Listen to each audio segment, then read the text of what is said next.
feuille-là. Et après, il y aura les verres foncés qui vont passer au-dessus. D'abord, ils nous ont donné des tactiques à faire. Hein. Comme quoi? Par exemple, comme d'abord tracer d'abord. Okay. Avant de faire le... Voilà. C'est important le traçage. Hein.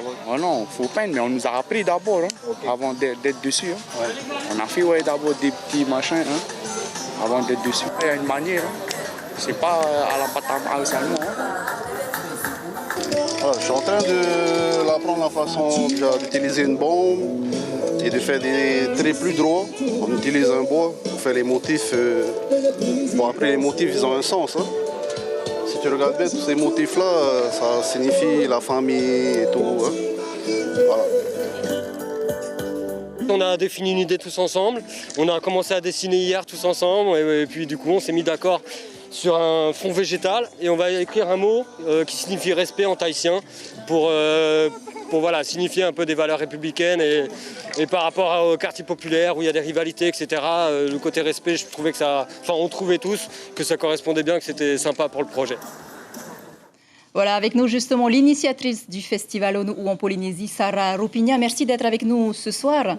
La nouveauté de cette 6e édition, c'est bien cette alliance avec l'OPH, l'art au service du logement social. C'est plutôt beau comme thème, on vient de le voir.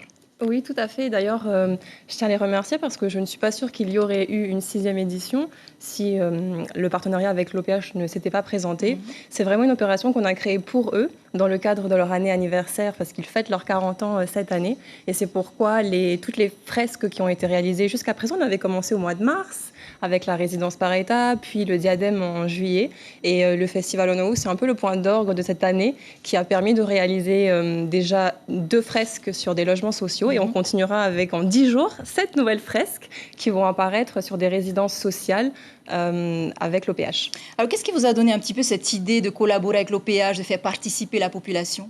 Je t'avoue que tout est parti d'un appel parce qu'ils m'ont contacté en début d'année et c'était une volonté d'avoir un projet qui soit très participatif. Donc c'est vrai qu'ONU est beaucoup plus collaboratif cette année. On a vraiment cette dimension sociale qui est beaucoup plus forte et c'est un renouveau que je suis heureuse de pouvoir donner au festival.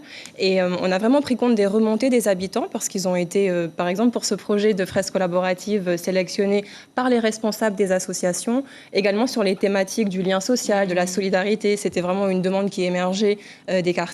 Et j'espère que ça pourra justement apporter un éclairage et une mise en valeur de ces lieux qui sont souvent oubliés. Et si ONU peut, à travers l'art, déjà relever ces problématiques, ce sera un pari aussi réussi, je pense, pour l'OPH. Alors justement, 10 jours de festival, à quoi doit-on s'attendre ?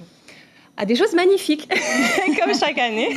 On a commencé, alors on a vu la fresque en cours au Haut-de-Vallon, mais il y a également Ravage, qui est le nouveau talent polynésien que l'on fait découvrir à Fa'a, quartier Heiri. Il y a la résidence Gabi, qui est en train de se parer de magnifiques tatouages sur un fond turquoise.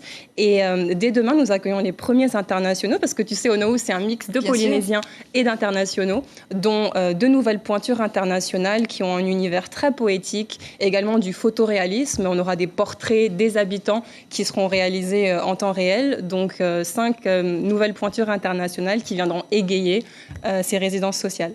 Alors Ravage, expliquez-nous, c'est qui ? C'est un nouvel artiste ?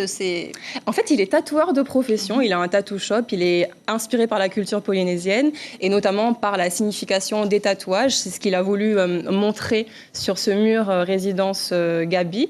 Et c'était aussi une façon de proposer des styles nouveaux. On essaye de faire émerger aussi des talents locaux qui révèlent en fait leur talent aux Polynésiens. Et il est très apprécié, je crois que Ravage, il est en train de faire un carton absolu là. Merci beaucoup, c'est à découvrir donc sur Polynésie, la première bien évidemment. Tout à fait.